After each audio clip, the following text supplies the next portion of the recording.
Hi, Paul. Hi, James. Thanks for joining me here. Thank you very much. Pleasure to be with you. It's been a while since we were last together in Aviemore, I think. Yes, yeah, that was a fantastic weekend. But it's amazing to think that was the last sort of thing we did. Exactly, yeah, just before lockdown. So good to see you again, even if it's virtually. Thank you. As always with these things, we start off with a quick sort of introduction to yourself and your company. So if you don't mind. Yeah, so I'm Paul. I'm the director at Amplified Hotels, and we're a small boutique hotel representation company based in London. Predominantly, we're working with international hotel brands. So we're working with Apollo Hotels in Holland, with Indigo Hotels in France, Linton Hotels in Germany, and then worldwide, we're working with Club Med. And here in the UK, we've also been working with the Aviemore Resort in Scotland. And we're working exclusively in the meetings, events, and incentives market. Okay, and it's some amazing, obviously amazing locations and destinations you represent there. So, how has the response been, obviously, to the current crisis? Has it affected? It's affected the hotel industry anyway, but how's it affected properties that you represent? Well, I mean, like every other hotel, pretty much around the world, all of the properties that we work with were eventually closed down during the lockdown period.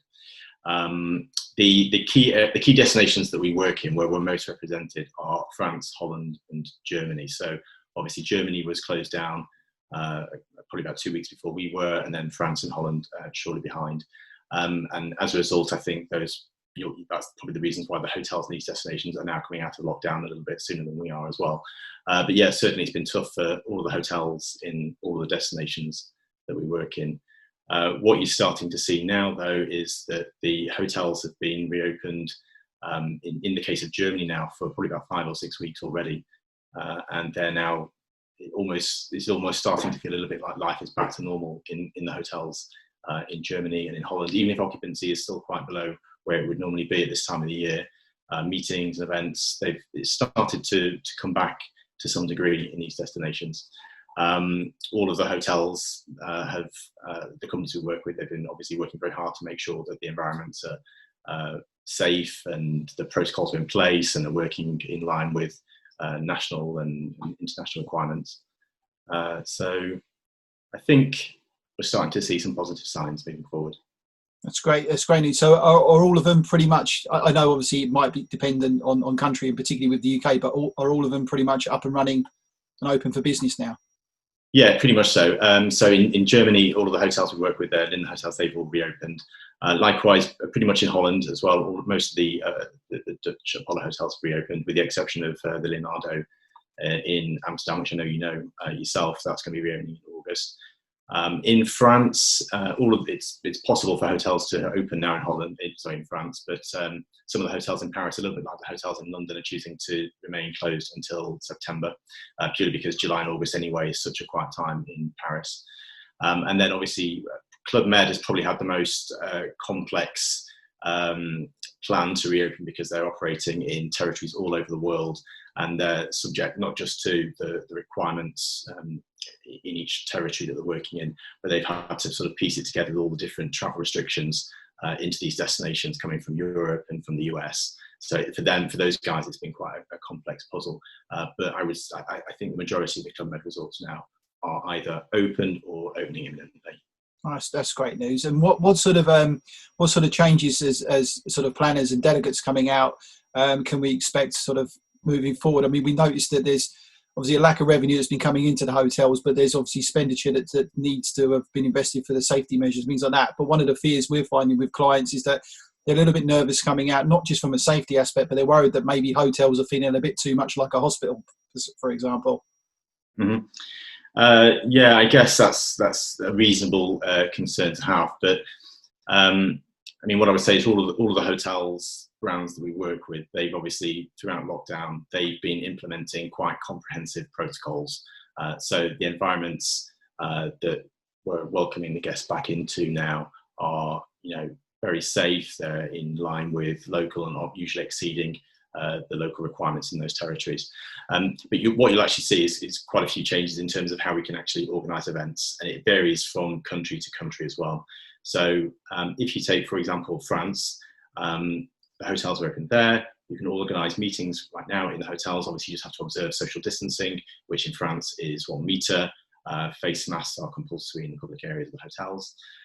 The only real restriction with meetings events in France right now is that until the 1st of September, you can't exceed 5,000 people, but obviously that's not really affecting the kind of events that we're personally involved in. If you look at Germany, it's a little bit more complex in Germany because the regulations about what you can and can't do when it comes to business events are governed not federally, but they're governed by the local states. And so you just need to make sure that you're aware of what's required from state to state. So, for example, in Berlin right now, you can organise events for up to an indoor event for up to 300 people. But in Hamburg, I'm sure the number is Hamburg, but I know it's lower than what you can organise in Berlin. Also in Germany, in some states, such as in North Rhine-Westphalia, where you have Cologne and Dusseldorf, you actually don't need to observe social distancing any longer in the meeting rooms, provided that the meeting planner can submit a comprehensive seating plan to the hotel. So basically, obviously, for track and trace purposes, we can see where everyone's sat.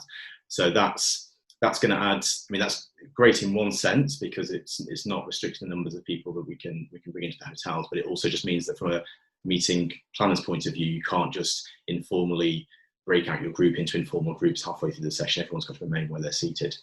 Over the border in Holland, again, meetings can take place as of now. Originally, there was going to be a restriction or a cap on of 100 people on internal business meetings, but because the situation is so improved in Holland, they've actually scrapped that.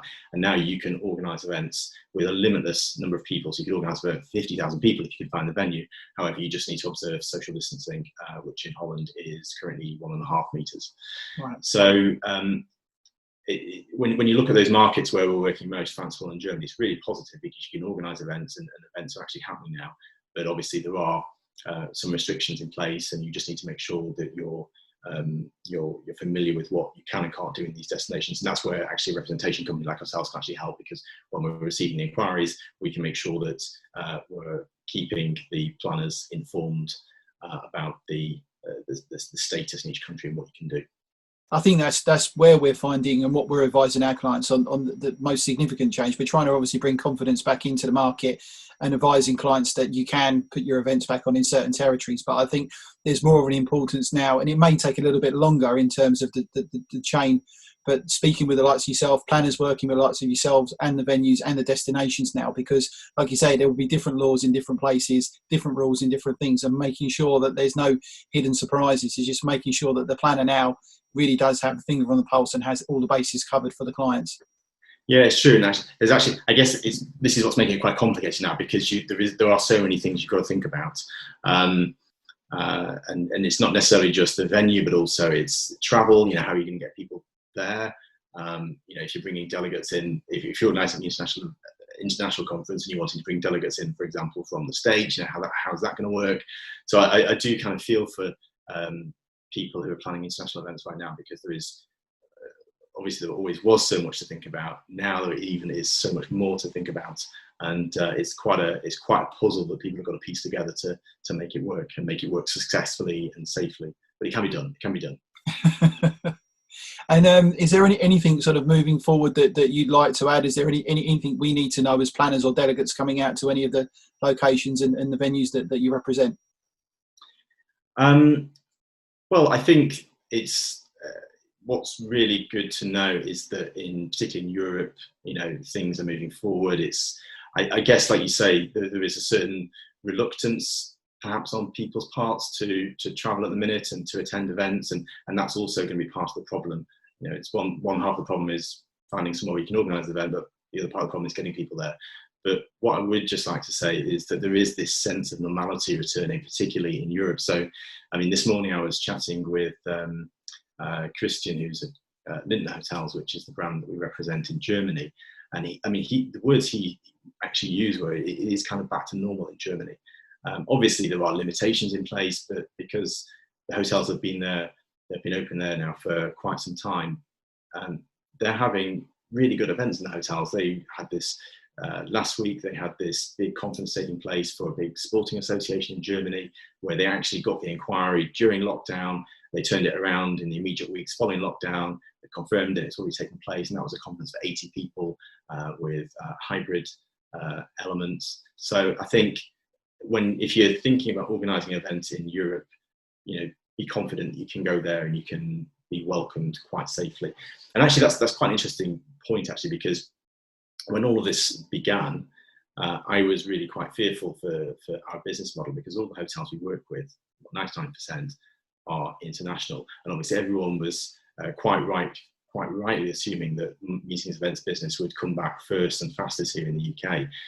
Obviously, we've got this ridiculous situation where in the UK the government is just not giving any, or not pushing the green light, or giving the green light to hotels and venues and convention centres here in the UK.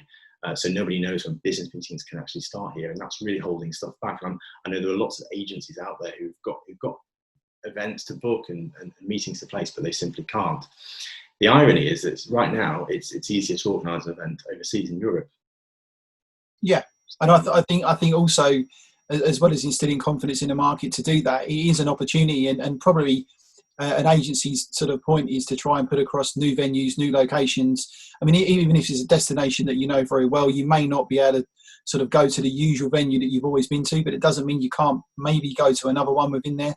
So there's just new ways of doing it, maybe an opportunity to find out new destinations or new venues as well. Even like we've discussed before about exclusive buyouts, or even potentially using 2 hotels rather than 1. There's always opportunities there to put the event on. Yeah, and obviously another thing that's going to make that a little bit easier is that hotels are really getting on board, or venues I should say, are getting on board with the whole hybrid meetings capabilities as well. So this obviously is allowing you to, whereas previously a company might have brought 500 sales managers together for a European sales conference in Frankfurt, they can bring them together. They can get them to meet simultaneously in various different locations, but you've got to have obviously the hotels and the venues that have got the capabilities, and it's quite remarkable actually, I think, in the last couple of months how quickly venues have adapted to this. And one brand that we work with in particular, Apollo and Leonardo Hotels in Holland, they've really gone to town with this, and they've got some great packages that they can offer now in conjunction with their preferred suppliers based in Amsterdam. So they can either, as a customer, you can either put 250 people in the Leonardo, well, not quite now, but maybe 150 people in the Leonardo Royal in Amsterdam, link them up with people in other Leonardo hotels in Holland or the Leonardo hotels in London, or alternatively, you can, turn the Leonardo Royal Amsterdam into a broadcast studio and broadcast an entire event from there. So I think that's one way as well that hotels are adapting to be able to work with clients who still want to produce larger events, but where we don't necessarily have the capacities to do so. Sure. Well, that's been great. It's been really, really good talking to you about sort of the industry itself and the hotels. Is there anything else you'd like to add? No, just, well, like I was saying, have the confidence to look at the venues in Europe and start thinking about how you can organise events. The hotels, all over the world are really gone to town with making sure that everything is safe and ready for delegates and planners to return to. So I think the time is now. Fantastic. Always a pleasure talking to you, Paul. You too, James. And I'll speak to you soon. Thanks very much. Bye-bye. Bye. Thank you for watching. We welcome any feedback and questions in the comment section below, and please make sure you follow me on all our social networks.